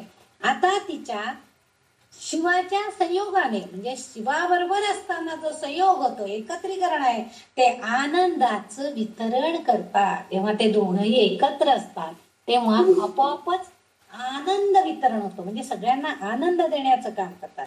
शिव शंभू आणि म्हणजे शिवंकरी, शिव म्हणजे शंभू आणि आणि करी, करी म्हणजे इथं प्रदान करणे असा अर्थ आहे, म्हणजे देणे. म्हणजे हा शिवशंभू जे आहे हा शुभ मूर्तीमध्ये आहे, चांगल्या मूर्तीमध्ये आहे आणि तो आपल्या भक्तांना चांगल्या गोष्टी, आनंदाचं प्रदान करण्याचं, आनंदाचं वितरण करण्याचं, आनंद वाटण्याचं काम करतोय. आणि ही जगन्माता जी आहे अर्थात ती तिच्या उपासनेत असणाऱ्या भक्तांना आपोआपच अविद्येचं म्हणजे अज्ञान त्यांचं दूर करते आणि आपोआपच त्या भक्तांना ज्ञान प्राप्त होते. आणि ज्ञान प्राप्त झाले की परम साक्षात्काराचा मार्ग समजतो. आणि दुर्गा सप्तशतीमध्ये तिचं वर्णन म्हणूनच असं केलेलं आहे, सर्व मंगल मांगल्ये शिवे सर्वार्थ साधिके शरण्ये त्र्यंबके गौरी नारायणी नमोस्तुते. बघा, सर्व मंगल मांगल्ये सगळं चांगलं करणारी, कल्याण करणारी आहे. शिवे सर्वार्थ साधिके म्हणजे ही ललिता माता शिवा बरोबर, शिवे सर्वार्थ साधिके म्हणजे ती जेव्हा सहाय्यभूत आहे म्हणजे शिवा बरोबर आहे. शरण्ये त्र्यंबके गौरी म्हणजे आम्ही तुला शरण आलेलो आहोत. नारायणी नमोस्तुते त्यावेळेस तू नारायणी स्वरूपामध्ये आहेस तेव्हा सुद्धा आमचा तुला नमस्कार असो असा अर्थ केलेला आहे. म्हणजे तिची उपासना करणाऱ्यांनी सर्व प्रकारच्या जेव्हा तिची उपासना केली जाईल, तिची भक्ती केली जाईल, नमोस्तुते म्हटलेलं आहे. म्हणजे जेव्हा तिची उपासना आपण करू तेव्हा आपोआप सर्व प्रकारची सगळी चांगलं, सर्व मंगल असणारी, सर्व कल्याणकारी असणारी सुख प्रदान ती आपल्याला करणार आहे. कारण ती सुखाची प्रदात्री आहे, सुख देणारी आहे, म्हणून तिला शिवंकरी असं इथं म्हटलेलं आहे. शिवंकरी हे जे नाव आहे सुख प्रदान करणारी, शिव हा सुख प्रदान करणारे, शंभू हा शिवशंभू हा जो आहे हा शुभ करणारा आहे. आणि त्याच्या साह्याला जेव्हा ही ललिता माता असणार आहे तेव्हा शिवंकरी होणार आहे, प्रदात्री होणार आहे, देणारी आहे. आणि म्हणून इथं आपल्याला शिवंकरी हे नाव लक्षात ठेवणं गरजेचं आहे. म्हणून वाग्देवींनी तिचं हे इथं हा नावाचा उल्लेख इथं केलेला आहे. आता आपण पुढच्या श्लोकाकडे जाणार आहोत. पुढचा आतापर्यंत आपण 88 नंबरचा श्लोक बघितलाय. आता आपण 89 नंबरचा श्लोक बघणार आहोत. 89. शिवप्रिया शिवपरा शिष्टेष्टा शिष्टपूजिता अप्रमेया स्वप्रकाशा मनोवाचाम गोचरा. शिवप्रिया. आता ह्या शिवप्रिया आपल्याला शब्दशः अर्थ लगेच कळतोय की शिवाला प्रिय असणारी, शिवशंकर म्हणजे महादेव, आणि प्रिय आवडणारी, प्रिया म्हणजे आवडणारी, लाडकी. आपण म्हणतो ना हो त्यांची ती प्रिय आहे बाई, त्यांची लाडकी शिष्य आहे, प्रिय शिष्य आहे त्यांची, असं एखाद्या चेष्टेमध्ये म्हटलं जातं. एखाद्या शिक्षकाला एखादा विद्यार्थी खूप आवडत असतो म्हणजे त्यांचा प्रिय शिष्य आहे, तो प्रिय विद्यार्थी आहे त्यांचा, असं आपण उल्लेख करतो. तसं शिवशंकरांना आवडणारी ही माझी ललितांबिका आहे आणि ती शिवाची लाडकी आहे, शिवप्रिय आहे. कारण शिवशंकर हे तिच्यावर अतिशय प्रेम करतात आणि त्यामुळं त्या प्रेमाची परिणिती तिलाही ते खूप आवडतात, तीही त्यांच्यावरती तितकंच प्रेम करते. म्हणजेच काय तर त्या दोघांचं परस्परांवर अगाध प्रेम आहे. म्हणूनच शिवानं आपली अर्धांगी म्हणून ती शक्ती माता हिचा स्वीकार केलेला आहे. आणि ती तिच्या वाम भागामध्ये जे डावा भाग म्हणून जेव्हा दोन म्हणजे अर्धनारी नटेश्वरच्या स्वरूपामध्ये जेव्हा ते असतात तेव्हा अर्ध्या भागामध्ये एक स्त्री रूप असतं आणि अर्ध्या भागामध्ये पुरुष रूप असतं. म्हणजे वाम भागामध्ये, डाव्या भागामध्ये त्यांनी आपली अर्धांगी म्हणून तिचा स्वीकार केलेला आहे. म्हणजे ती शक्ती माता आहे म्हणून त्यांनी तिला स्थान दिलेलं आहे.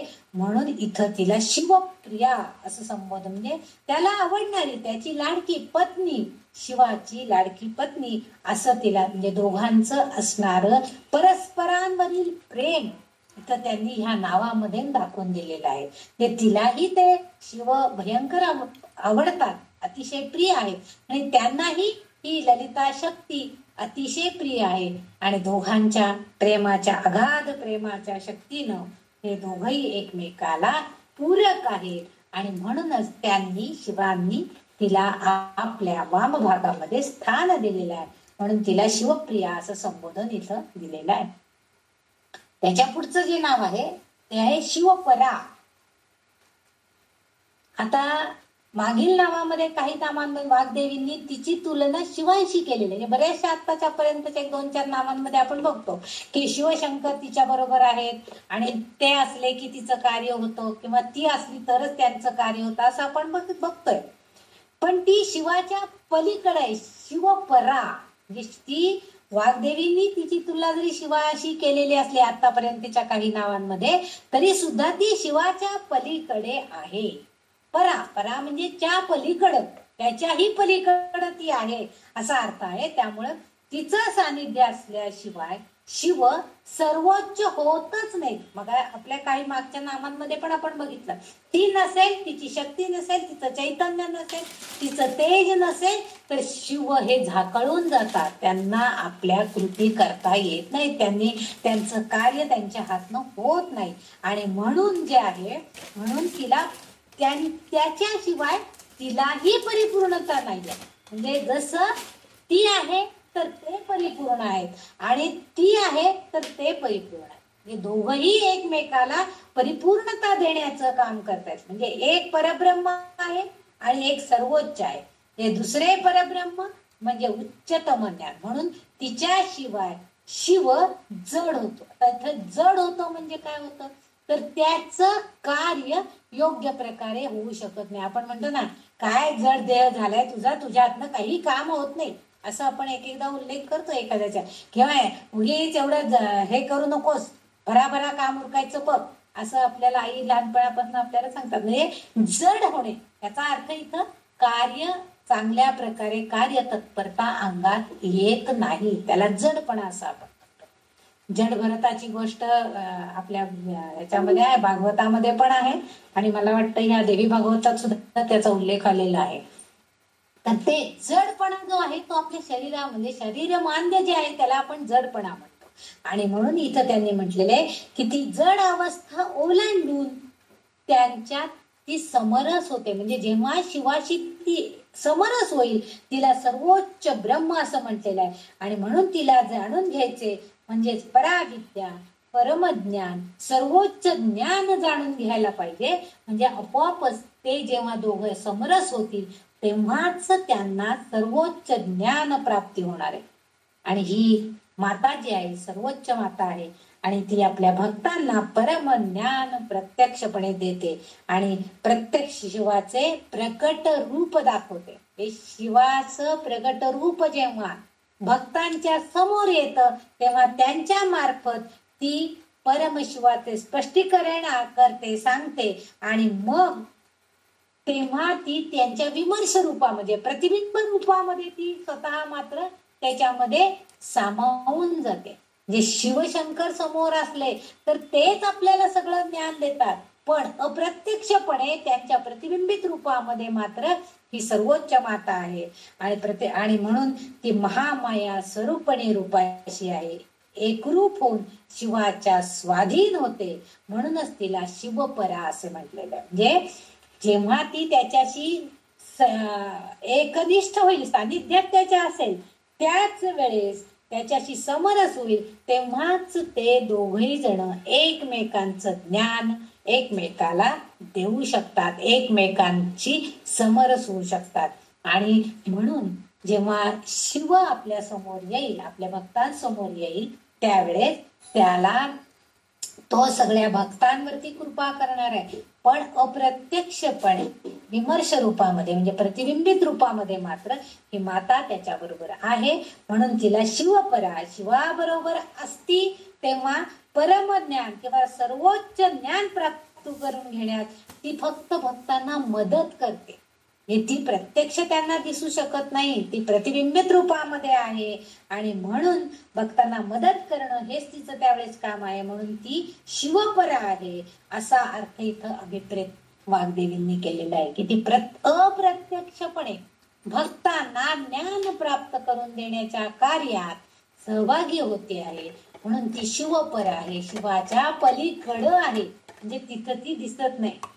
तुम्ही शिवलीलामृता जे जर वाचलं असेल तर त्याच्या त्या पडद्याच्या आड बसून सरस्वती स्वतः सगळी उत्तर देत होती. त्याचं नाव काय मणिकंडन का काय त्याचं नाव आहे. तर तो सगळी उत्तरं सांगतो, त्याला सगळं ज्ञान प्राप्त झालेलं असतं आणि शिवशंकराचार्य आणि त्या दोघांच्यात जेव्हा म्हणजे ज्ञानाबाबतचं खंडन करायचं चाललेलं असतं तर त्यावेळे मंडन मिश्र आड होती.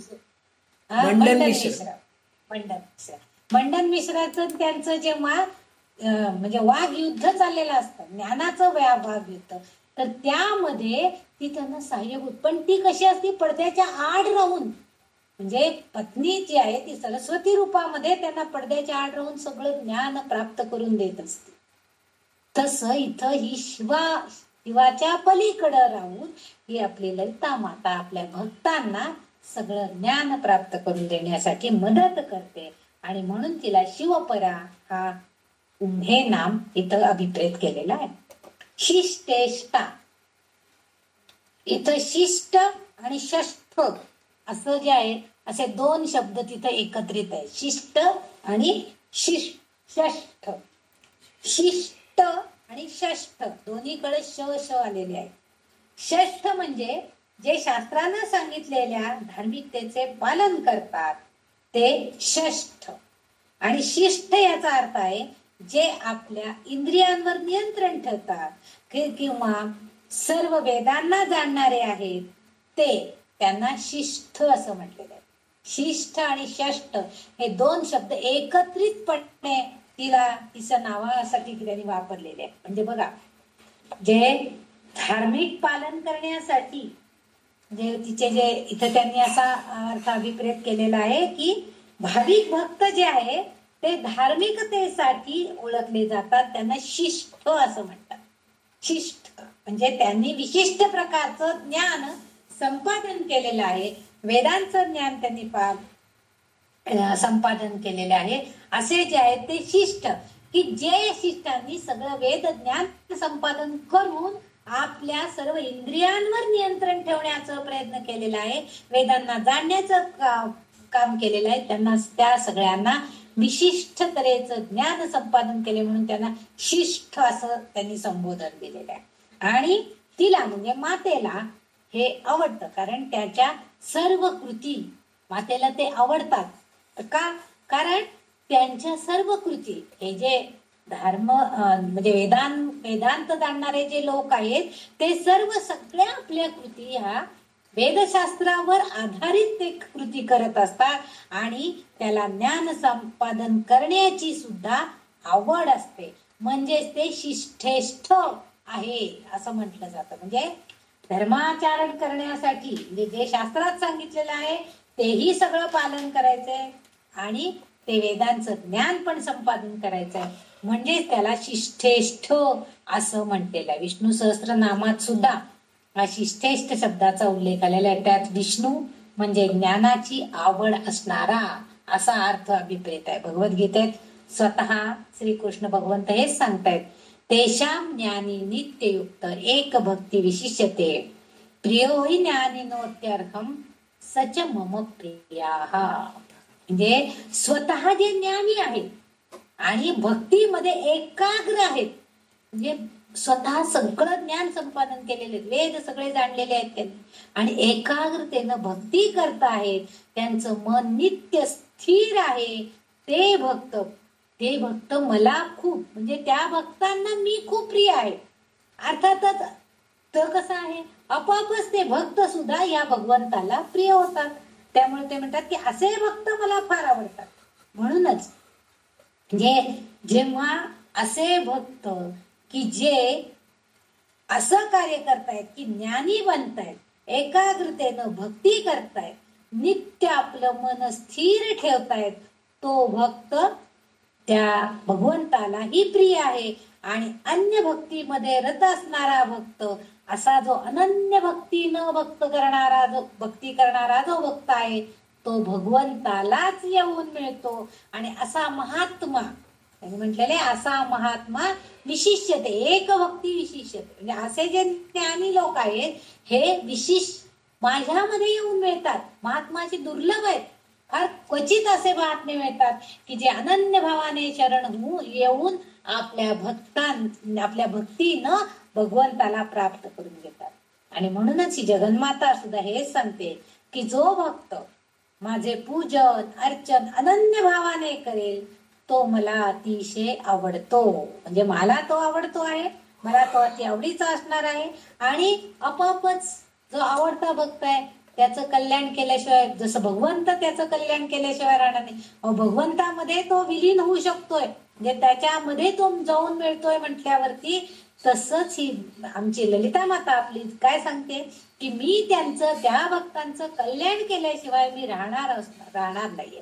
म्हणजे इथं ती विश्व कल्याण करती म्हणून तिचा उल्लेख केलेला आहे. आणि अशी ही विश्व कल्याण करती हा अर्थ तिच्या या शिष्टेष्टा या शब्दामध्ये अभिप्रेत आहे. म्हणजे विश्वाचं कल्याण करण्यासाठी अशी जी तिच्याकडे जे गुण हवेत ते सगळे गुण या ललितांबिकेकडे आहेत. आणि म्हणून तिला इथं शिष्टेष्टा अशा नावाचा उल्लेख वाग्देवींनी केलेला आहे. तिथं त्यांनी विश्व कल्याण करते असं तिचं नाम न देता ती शिष्टेष्टा आहे, वेद जाणणारी आहे आणि ते भाविक भक्त सुद्धा आहे, असं सगळं त्यांनी तिच्या गुणांचा उल्लेख इथं केलेला आहे. आणि म्हणून तिचं हे नाव इथं आलेलं आहे. शिष्ट पूजिता, आता इथं पुढचं जे नाव आहे ते शिष्ट पूजिता असं दिलेलं आहे. मागील नामामध्ये आपण तिचं बघितलं की भक्त शिष्ट म्हणजे तो भाविक भक्त असतो असा उल्लेख केलेला असतो. हे जो भक्त शिष्ट आहे म्हणजे काय, आपण हा शिष्ट हा शब्द बऱ्याच वेळा आपण वापरतो. त्यांना फार शिष्ट आहे, काही बोलत पण नाही, त्यांना वाटतं मी शाणी आहे, मला सगळं येतं, असा हा शिष्ट शब्द आपण पण इथं जो शिष्ट अर्थ आहे तो ज्ञानी माणूस असा अर्थ आहे. आणि म्हणून इथं तो उल्लेख केलेला आहे की जो भक्त ज्ञानी आहे, तो भाविक आहे, तो असा उल्लेख इथं केलेला आहे. कारण विहित कर्म करणाऱ्यांची आणि ही ललिता देवी जी आहे ती योग्य विधियुक्त जे कर्म केले, विहित कर्म जे करतायत त्यांची ही इष्टदैवत आहे आणि तेच भक्त तिची पूजा करतात. म्हणून इशिष्ट पूजिता म्हणजे हे जे लोक आहेत त्यांच्याकडनं तिचे पूजन अर्चन केले जातं. शिष्ट पूजिता म्हणजे ते लोक तिची पूजा करतात. इतके ज्ञानी लोक जर या ललिता देवीची पूजन अर्चन करतायत, तिच्याकडनं काहीतरी प्राप्त करण्याचा प्रयत्न करतायत, विश्व कल्याणाची जी वृत्ती आहे ती आपल्यामध्ये येण्यासाठी सुद्धा आपणही कृती करण्याचा प्रयत्न करतायत. आणि मग आपणही तेच करायला पाहिजे. आपण सुद्धा विश्वाच्या कल्याणासाठी काही ना काही, आपला जन्म जो या भूतलावर झालेला आहे, भगवंताने आपल्याला जो इतका सुंदर नरदेह दिलेला आहे, त्याच विश्वाच्या कल्याणासाठी काही ना काही उपयोग व्हायला हवा, हा अर्थ आपण इथं अभिप्रेत घ्यायला पाहिजे. ज्ञानी लोक पूजनीय कोण व्यक्ती आहेत, आता ह्याच्यामध्ये शिष्ट पूजित आहे, याच्यामध्ये आणखीन एक असा म्हणजे अध्यारूत अर्थ असा आहे की जे लोक ज्ञानी असतात बघा, सगळेच लोक काही येऊन लगेच नमस्कार वगैरे करत नाहीत, पण जी माणसं तितकी ऋषितुल्य ज्ञानतुल्य आहेत, ज्ञानाने भरलेले आहेत ओतप्रोत, त्यांच्या पुढं आपोआप आपलं म्हणजे मस्तक आपोआप नत होतं, आपण आपोआप नमस्कार करतो त्यांना. म्हणजे कोण व्यक्ती आहे ती तेवढी आपण साधं आपल्याला जेव्हा आपण सगळ्या संतांचं किंवा आता हे जे सगळे जे संतांचं चरित्र जर आपण बघितलं तर सगळ्यांनी काही त्यांना पहिल्यापासून कुणी त्यांना एवढे नमस्कार वगैरे करत नव्हतं. पहिल्यांदा सगळेजण त्यांना शी तू नावं ठेवणं, त्यांची निंदानालस्ती करणं, टिंगलटवाळी करणं, अगदी त्यांना काही जणांनी दगड मारणं, चिखल मारणं इथपर्यंत सुद्धा काही संतांना हे सोसावं लागलेलं होतं. फक्त त्यांच्या नंतर त्यांच्या पश्चात मात्र त्यांच्याकडं असणारी शक्ती, दैवी शक्तीचं सामर्थ्य काय आहे हे लोकांना कळून चुकलं आणि मग ते संत पदाला गेले. म्हणजे ते जे सज्जन लोक होते त्या सज्जनांना पुष्कळ त्रास सहन करावा लागलेला होता. पण जे ज्ञानी लोक आहेत ते ओळखतात. म्हणून अशा वेळेस त्यांच्या भोवती, त्या सज्जन लोकांच्या भोवती काही थोडेच लोक असतात, बाकीचे टिंगलटवाळी करणारेच असतात. ते सांगत असतात, तुम्ही जर ह्याची कोणी जर बघत असेल त्या ह्याची सिरियल स्वामी समर्थांची, तर त्याच्यामध्ये स्वामी समर्थांच्या भोवती एक 5-7 शिष्य दाखवलेले आहेत की ते स्वामींना खूप मानत असतात. बाकी सगळेजण त्यांना कसं काय स्वामी काही सांगतात, असं कुठं होत असतं का वगैरे अशी म्हणजे शंका त्यांच्या कार्याविषयी त्यांच्या मनामध्ये अवलंबलेले असतात. परंतु त्या शंकांचं निरसन स्वामी किंवा ते संत लगेच करत असतात. ज्ञानी लोक जे असतात त्यांना थोडंफार ज्यांना ज्ञान आहे ते लोक पूजनीय व्यक्ती कोण आहे हे जाणतात आणि फक्त त्यांचीच पूजा करतात. म्हणजे ते शिष्ट लोक परमात्म स्वरूप ब्रह्माला त्यांनी ओळखलेलं असतं आणि मग त्यांचीच उपासना ते करतात. म्हणजेच मागील नावाला पुष्टी देणारं, म्हणजे मागच्या नावाला नाव म्हणजे तिचं जे दिलेले आहे की शिष्टेष्टा, ह्याला पुष्टी देणार आहे. शिष्ट पूजिता हे नाव त्याला अनुसरूनच आहे. आपल्याकडं मंडलेकर महाराजांच्या चरित्रामध्ये दाखवत होतं की त्यांनी आपल्या गुरुवरती त्यांची इतकी भक्ती होती, त्यांना माहित होतं की या गुरुकडे सामर्थ्य आहे तेवढं आणि ते सामर्थ्याने आपल्याला अनुग्रह घ्यायचा आहे हे महाराजांनी पक्क मनाशी, कारण त्यांना सांगितलं होतं की हाच माणूस तुला अनुग्रह देऊ शकणार आहे, तर त्यांना कळलेलं होतं. आणि म्हणून जेव्हा त्या तुकाई महाराजांनी सांगितलं की तुकाई बाबा म्हणाले की त्या मुलांना सगळ्यांना वाळूमध्ये काढून टाक, तर तरी एकही शब्द न विचारता वाळूमध्ये मोठा खड्डा करून त्या लहान मुलांना त्यांनी त्याच्यात काढून टाकलेलं होतं आणि स्वतःवरती अगदी आसन मांडी घालून बसून राहिलेले होते. म्हणजे इथं आपल्याला असं दिसतंय की तेवढी श्रद्धा त्याची, कारण त्यांना माहित होतं की कोणाला हा ही पूजनीय व्यक्ती आहे, ही गुरुतत्वाची ही व्यक्ती आहे आणि हाच गुरु माझ्यासाठी योग्य आहे याची जाणीव त्या ज्ञानी पुरुष ब्रह्मचैतन्य महाराज गोंदलेकरांना होती आणि म्हणूनच ते त्या आपल्या गुरुवरती अढळ श्रद्धा ठेवून होते. म्हणजे म्हणूनच त्यांची ते उपासना करत होते, आराधना करत होते, त्यांना प्रसन्न करून घेण्याचा प्रयत्न करत होते. काही वेळेला ते तुकाई महाराज इतके भरा पुढे जायचे आणि महाराजांच्या डोक्यावरती मोठे लाकडाच्या मोळ्या बिळ्या डोक्यावर ठेवून, पण महाराज न कंटाळता त्यांच्याबरोबर अन्न पाणी न घेता सुद्धा चालत. म्हणजे अशा प्रकारे त्याला प्रसन्न करून घ्यायचे. म्हणून इथं त्यांनी सांगितले की मागचं जे नाव आहे शिष्टेष्टा, त्याच नावाला अनुसरून की शिष्ट पूजित आहे, म्हणजे जे योग्य माणसं आहेत, ज्ञानी माणसं आहेत, ते अशाच देवतेची, मग ते गुरुतत्वाची देवता असो, ते आपल्या स्त्री तत्वाची देवता असो, त्यांची पूजा करतात, त्यांना प्रसन्न करून घेण्याचा प्रयत्न करतात. म्हणजे सर्वोत्तम माता असं सांगणारं हे नाम आहे शिष्टपूजिता, असं इथं त्याचं संबोधन वापरलं गेलेलं आहे.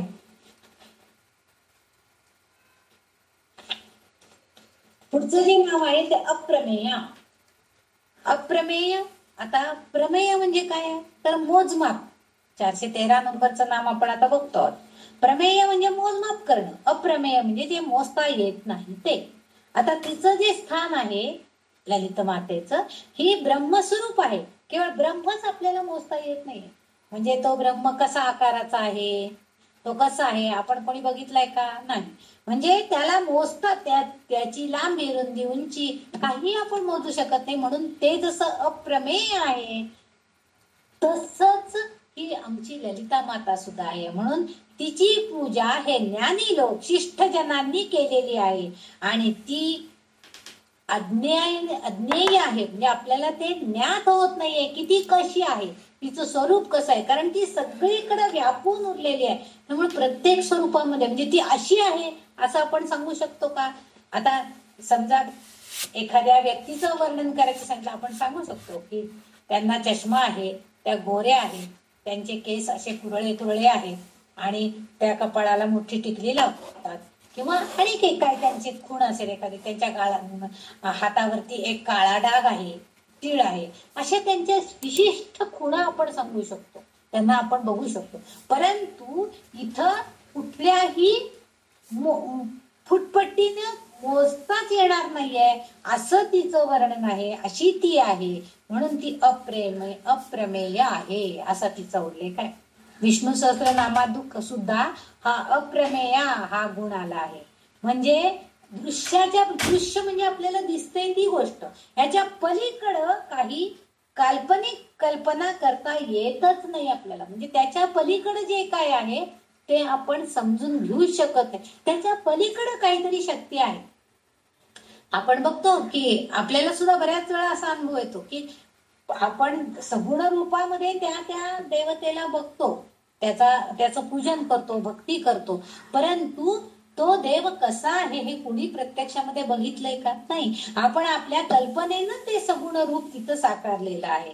म्हणजेच आपल्याला त्या पलीकडं, त्याच्या पलीकडं काहीतरी शक्ती आहे, कुठली तरी चेतना शक्ती आहे, एवढंच फक्त आपल्याला माहिती होतं. आपण फक्त ही कुठल्या तरी चेतना शक्तीद्वारे या सगळ्या ब्रह्मांडाचं, या सृष्टीचं नियंत्रण होत आहे, एवढंच आपण फक्त करू शकतो, एवढंच आपण म्हणू शकतो. कारण त्याच्याशी दुसऱ्या कुठल्याही गोष्टीची तुलना त्याच्याशी होऊ शकत नाहीये, म्हणून तिला अप्रमेय.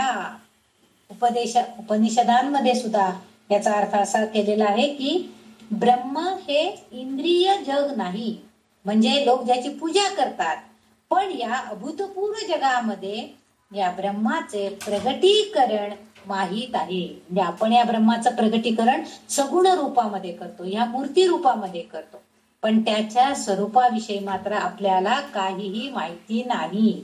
आपण गणपतीला एवढं मोठं ते तोंड होतं आणि सोंड होती वगैरे हे कोणी बघितलेलं आहे का? नाही. पण या ब्रह्मांडामध्ये हा गणपती, हा देव सगुण रूपामध्ये अशा स्वरूपामध्ये आहे, हे आपण प्रगटीकरण केलेलं आहे, हे आपल्याला माहिती आहे. पण प्रत्यक्ष त्याच्या स्वरूपाविषयी आपल्याला काही माहिती नाही. तो विद्येचा दाता आहे, तो गणपती विघ्नहर्ता आहे, एवढंच आपण कल्पना करू शकतो. म्हणजे आपल्या कल्पनेनुसार आपण ते रूप प्रगट करतो आहे. म्हणजे आणि म्हणूनच त्याच्या स्वरूपाविषयी आपल्याला काहीही माहिती नाहीये, आणि हेच जाणून घ्यायचे. आणि म्हणून इथं तिचं नाव त्यांनी अप्रमेया, आणि आपल्याला हेच जाणून घ्यायचा प्रयत्न करायचा की ती कशी आहे, अप्रमेय आहे. फुटपट्टीचं मोजमाप दिला नाही, काहीही मोजता येत नाही, अशी तिची जी आहे त्या स्वरूपाला जाणून घ्यायचंय आपल्याला. आणि त्यासाठी त्यांनी पुढे एक नाव आणखीन दिलेलं आहे. इथं मात्र तिला अप्रमेया हे संबोधन वापरलेलं आहे. आणि पुढचं जे नाम त्यांनी दिलेलं आहे स्वप्रकाशा, म्हणजे ह्या नामामध्ये तिला अप्रमेय म्हटलेलं आहे, म्हणजे तिचं स्वरूप आपल्याला दिसत नाही, अशा स्वरूपामध्ये ती आहे. आता इथं मात्र तिच्या पुढच्या नावामध्ये तिला स्वप्रकाशा म्हटलंय. बघा, आधीच्या नावामध्ये ती कशी आहे आपल्याला माहिती नाही, आपल्या कल्पनेनुसार आपण तिला प्रकटीकरण देतोय. आता इथं स्वप्रकाश आहे, त्यांनी म्हटले की ती स्वयंप्रकाशी आहे, कारण तिच्या प्रकाशामध्ये, तिच्या चैतन्य शक्तीमध्ये, तिच्या तेजामुळेच सगळीकडे या ब्रह्मांडामध्ये सगळ्या सृष्टीचं कार्य चालतंय. कारण ब्रह्मांडामध्ये असणारा ब्रह्म जो आहे, म्हणजे ब्रह्मशक्ती जी आहे तीच केवळ स्वयंप्रकाशी आहे, आणि तीच ब्रह्मस्वरूपिणी म्हणजे ही ललिता माता सुद्धा आहे. जे दोन्ही ब्रह्मस्वरूप, ब्रह्मस्वरूपिणी हे दोन्ही जे आहेत ते एकत्रितपणे आहेत, आणि ते स्वरूप, ते तेज म्हणजेच प्रकाश तिचा, ती स्वयंप्रकाशी आहे असं म्हटलेलं आहे. म्हणजे इतर सर्व वस्तू प्रकाशमान वस्तू, म्हणजे सूर्य, चंद्र, तार, आपण म्हणतो की हे सगळे प्रकाशमान आहे, परंतु प्रत्यक्षामध्ये ह्या स्वयंप्रकाशामुळं, म्हणजे हिच्या तेजामुळं, हिच्या प्रकाशामुळं ते तेजमय झालेले आहे. म्हणजे स्वयंप्रकाशित प्रकाशाला ब्रह्माचे प्रकाश रूप म्हणून ओळखलं जातंय आणि त्यालाच आपण शिव असं सुद्धा संबोधन देतो. म्हणजे काही ठिकाणी असाही अर्थ अभिप्रेत त्यांनी सांगितलेला आहे की शिव हा सुद्धा स्वयंप्रकाशी आहे आणि तो हिच्याबरोबर जेव्हा येतो तेव्हा हिचा तेज, ही स्वयंप्रकाशी आहे, हिचं तेज आणि शिवाचं तेज एकत्रितपणे ह्या सृष्टीला संपूर्ण प्रकाशून टाकतात, तेजोमय करून टाकतात असं सुद्धा अर्थ. त्यामुळेच आपण हे भौतिक जग पाहू शकतो. हे तिच्या प्रकाश. बघा तुम्ही 8-10 दिवस जर सूर्य उगवला नाही तर आपल्याला काही इतकं अंधार अंधारून सगळं होऊन जातं, सगळ्या सृष्टीमध्ये मलुलता येते. परंतु तेच जर चांगलं सूर्यप्रकाश स्वच्छ दिसत असेल तर आपण सगळं भौतिक जग ते अगदी छान बघू शकतो. झाडं, वेली, फुलं, पानं, घरं, दारं कोण असेल ते सगळं आपण छान बघू शकतो. म्हणूनच स्वयंप्रकाश म्हणजे सर्वोच्च शक्ती, तिची जी चेतना शक्ती आहे, तिचा जो प्रकाश आहे, यामुळं ती काय करते, या ब्रह्मांडामध्ये सुसंवाद निर्माण करते. म्हणजे विश्वाचं प्रकटीकरण जेव्हा होतं म्हणून ती शिवाच्या सानिध्यामध्ये, त्या प्रकाशामध्ये शिवाच्या सानिध्यात येते. म्हणजे स्वतःचा प्रकाश ती शिवाबरोबर एकत्रितपणे या विश्वामध्ये प्रगटीकरणाच्या रूपाने येते आणि आपण स्वतः मात्र विमर्श रूपामध्ये म्हणजे प्रतिबिंबित रूपामध्ये प्रकाशमान होते. पण ती शिव किंवा ती शिवा एकटेच विश्व प्रकाशित करू शकत नाही. मागच्या एका नामामध्ये पण हा उल्लेख आलेला आहे की ती एकटी असेल तरीही ती विश्वाचं प्रकटीकरण प्रकाशमान करू शकत नाही विश्वाला, आणि ते शिव एकटा असेल तरीही ते होऊ शकत नाही. म्हणूनच इथं तिचा उल्लेख स्वयंप्रकाशी असा केलेला आहे. म्हणजे स्वतः प्रकाशमान आहे, तिच्या प्रकाशामुळे शिवाला प्रकाश मिळतो. अन्यथा तो जड, मागच्या एका नामामध्ये त्यांनी सांगितलं की तो जड आहे, जे तो त्याचा स्वतःचा जडपणा त्याच्यामध्ये आहे. पण ही जेव्हा स्वतःच तेज, स्वतःचा प्रकाश त्याला देईल, शिवाला देईल, तेव्हा आपोआपच तो सुद्धा प्रकाशमान होईल आणि हे सगळं विश्व प्रकाशित करेल. आणि म्हणून तिचा उल्लेख वाग्देवींनी तर स्वयंप्रकाशी आहे असा उल्लेख केलेला आहे. पुढचा जो शब्द आहे, पुढचं जे नाव आहे मनोवाचाम गोचरा. मनोवाचाम गोचरा. मन अधिक वाचा अधिक अगोचर असे 3 शब्द ह्या नामामध्ये आलेले आहेत. मन म्हणजे स्वतः, स्वयं.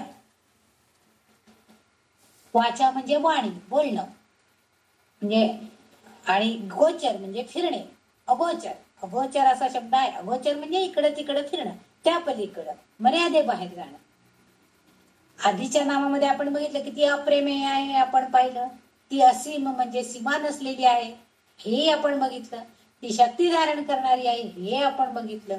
ती मन आणि वाणीच्या पलीकडे आहे म्हणजे काय, तर मनाच्या जाणीवेच्या पलीकडील ओळखला जाणारा टप्पा, म्हणजेच मनातील विचारांचा छेद करून बाहेर पडणारे शब्द, ते शब्द ब्रह्माच्या पलीकडील ज्ञान आकलन करू शकत नाहीत, संपादन करू शकत नाहीत. कारण काय आहे, तर मन हे परिचित अनुभवजन्य गोष्टी ज्या आहेत त्यांचाच फक्त विचार करू शकते. आता आपल्याला जर समजा कोणी सांगितलं की अमुक एक त्या चंद्रावरती मोठे मोठे खड्डे आहेत, आपण त्याचा अनुभव घेऊ शकू का? कारण आपल्या मनामध्ये त्याचा अनुभव कसा येणार आपल्याला, कारण ते आपल्याला परिचितच नाहीये. हा एक मोठा दगड तिथं आहे. समजा आपण जर केदारनाथला गेलेलो नसू तर आपल्याला त्या केदारनाथच्या देवळाच्या पाठीमागं तो भला मोठा दगड येऊन त्या केदारचं रक्षण करण्यासाठी थांबला आहे, हे आपल्याला माहिती आहे का? नाही, आपण बघितलेलं नाहीये. म्हणजे आपल्याला माहित नाहीये, कारण आपलं मन जे आहे हे अनुभवजन्य गोष्टींचाच विचार करू शकतो. म्हणजे त्याचा आकार किती आहे त्या दगडाचा, त्याचं स्वरूप किती आहे, हे आपल्याला जेव्हा प्रत्यक्ष बघू तेव्हा त्याचा अनुभव येतो. आपल्याला लक्षात येतो केवढा प्रचंड महाकाय दगड आहे, संपूर्ण देवळातला म्हणजे व्यापून उरणारा एवढा मोठा दगड त्या केदारनाथच्या मंदिराच्या पाठीमागच्या साईडला येऊन थांबलाय. देवळाला उद्ध्वस्त न करता तो तिथंच थांबला आहे. हे केव्हा आपण बघतो? प्रत्यक्ष अनुभव घेतो तेव्हा. म्हणजे आपलं मन जे आहे हे परिचित असणाऱ्या गोष्टी, अनुभवजन्य गोष्टींचा विचार करू शकतं. पण जे आपल्याला माहितीच नाहीये या गोष्टींबाबत आपण काहीही सांगू शकत नाही. म्हणजे जे आपल्याला माहितच नाही ते आपण सांगू शकू का? आता बरेच जण अमरनाथला वगैरे जाऊन आलेले असतात, पण तिथं ते शिवलिंग असतं. आपण त्याविषयी जास्त काहीच सांगू शकत नाही, कारण का आपल्याला अनुभव नसतो.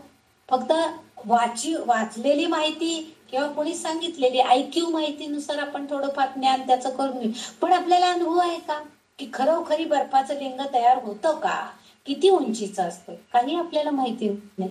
म्हणजे आपलं मन जे आहे, आपल्या परिचयात ज्या गोष्टी आहेत त्याचाच फक्त आपल्याला अनुभव. म्हणजे आपल्या मनातील विचारांना मर्यादा सोडून जाता येत नाही, व्यक्त होता येत नाही. म्हणजे आपण आपल्या मर्यादा आपण ओळखून त्याच्या पलीकडे आपण जात नाही, तिथपर्यंतच आपण जातो. आपण आता अगदी इथं मी हे सांगतेय आणि म्हणून मी सांगायचं की नाही मी वेदांचा अभ्यास केलाय, मी उपनिषद केले, शक्य आहे का? कारण ज्या गोष्टी आपण आपल्याला परिचितच नाहीये, ज्याचा अनुभव आपण घेतलेला नाहीये, त्या बाबत आपण अनभिज्ञ, म्हणजे आपल्याला त्याबद्दल काही ज्ञान नसतं, अज्ञान नसतं. आणि म्हणून ह्या नामामध्ये तिचं जे स्वरूप आहे, म्हणजे आपल्या विचारांना मर्यादा पडतात, त्या सोडून आपल्याला पुढे जाता येत नाही. म्हणून इथं तिचं जे स्वरूप आपल्याला केवळ, म्हणजे इथं त्यांना वाग्देवींना हेच सांगायचा त्यांचा प्रयत्न आहे की आपल्या मनामध्ये जेव्हा आपण शुद्ध ज्ञान प्राप्त करून घेऊ, आपण चांगलं ज्ञान जेव्हा संपादित करून घेऊ, आणि मगच तिचं स्वरूप आपल्याला जाणता येणार आहे. अन्यथा आपण तिचं ज्ञान म्हणजे तिचं स्वरूपच जाणू शकत नाही. आणि म्हणूनच तिचा, या देवी भगवतीचा उल्लेख मनोवाचाम गोचरा असा त्यांनी केलेला आहे. म्हणजे आपल्या मनाच्या, म्हणजे वाणीनं, म्हणजे आपण तिचं वर्णन करताना, वाणीनं बोलताना, सांगताना, किंवा इकडून तिकडे जरी गेलो तरी सुद्धा म्हणजे मन आपलं इकडून तिकडं फिरेल. अगदी अमेरिकेला जाऊन येईल आपण जे चित्रांमध्ये जे बघितलेलं ते सगळं, परंतु प्रत्यक्ष जेव्हा, आता समजा तुम्ही जर गंगोत्रीला गेला असाल तर ते पाणी इतकं थंड आहे की त्या पाण्यामध्ये आपण अगदी 2 ते 3 सेकंद सुद्धा पाय ठेवून उभं राहू शकत नाही. प्रत्यक्ष अनुभव असला तर आपण हे सांगू शकतो, पण ज्याला आपला अनुभवच नाहीये, म्हणजे जे परिचित नाहीये, त्याबाबत आपण सांगू शकू का? असेलही एखाद्या वेळेस आपण फक्त हो ते सांगत होते असं आहे म्हणून, पण आपण प्रत्यक्ष अनुभव घेतला की पण मी उगीच समजा काही नाही इथं गरम पाणी असतंय, काही नाही बिनधास्त आम्ही आंघोळी केल्या असं सांगणं हे योग्य आहे का? नाही. म्हणजे जो अनुभव आहे, जी परिस्थिती आहे, त्याचं ज्ञान आपल्याला पाहिजे, ते परिचित. कारण मन जे आपलं आहे ते मन काय करतं, आपल्याला जे माहिती आहे ना त्याच गोष्टींचा आपण विचार करू शकतो. जे माहिती नाही त्या गोष्टींचा विचार आपण करू शकत नाही. ते आपल्या हातून त्या गोष्टींचा विचारच सोडून देतो आपण, कारण आपल्याला माहितच नसतं की ते आता काय होणार आहे, कसं होणार आहे. आता एखाद्या डॉक्टरकडे गेलो तर आपल्याला त्याचं ज्ञान नाहीये, आपल्याला काय माहिती नसतं. डॉक्टर जे सांगतील ते, हे औषधं द्या, हे गोळ्या द्या, चला आपण तेवढंच फक्त करणार आहे. म्हणजे आपले संपादित ज्ञान जे आहे त्यानुसार आपण ते तिला जाणून घेण्याचा प्रयत्न करतो. आणि म्हणून तिला मनोवाचाम गोचरा असं नाव त्यांनी वाग्देवींनी दिलेलं आहे. जे ह्याच्या पलीकडे तिचं स्वरूप आहे. आपल्या मनानं, आपल्या वाचेनं, म्हणजे आपल्या वाणीनं आपण त्या पलीकडे जाऊन तिचं वर्णन करू शकत नाही, किंवा तिचं ज्ञान संपादन करू शकत नाही. आणि ते जाणण्याचा प्रयत्न आपल्याला करायचा आहे, त्यासाठी ज्ञान संपादन करणं अत्यंत आवश्यक आहे असं ह्या वाग्देवींना अपेक्षित आहे. आणि म्हणून त्यांनी तिचं इथं मनोवाचाम गोचरा असं नावाचा उल्लेख केलेला जाणवतोय. पुढचा जो श्लोक आहे 90वा तो आपण उद्या बघूया. आज आपण इथंच थांबूया, कारण पुढचे जे चितशक्ती, चेतना, रूप आणि पुढचे जे नाव आहेत त्यांचं खूप मोठे मोठे अर्थ आहेत आणि आता एवढ्या लवकर याच्यामध्ये होणार नाही. आणि त्यामुळे आपण पुढच्या म्हणजे उद्याच्या भागामध्ये आपण ते प्रयत्न करूया. कारण पुढचा जो श्लोक आहे तो त्याच्यामधली नावं, त्याच्यामध्ये गायत्री, संध्या, व्याहृती असे बरेचसे नावं आलेले आहेत. आणि आपण त्याचा विस्तृतपणे विचार करणार आहोत. त्यामुळे आपण ते उद्या बघूया.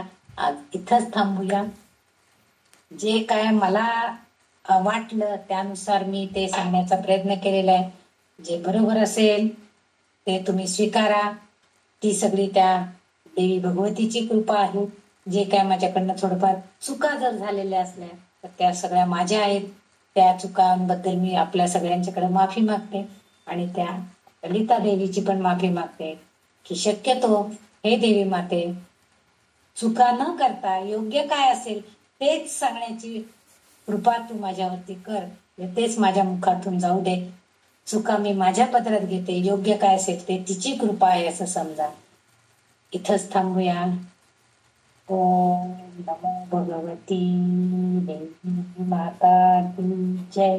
जय जगदंब.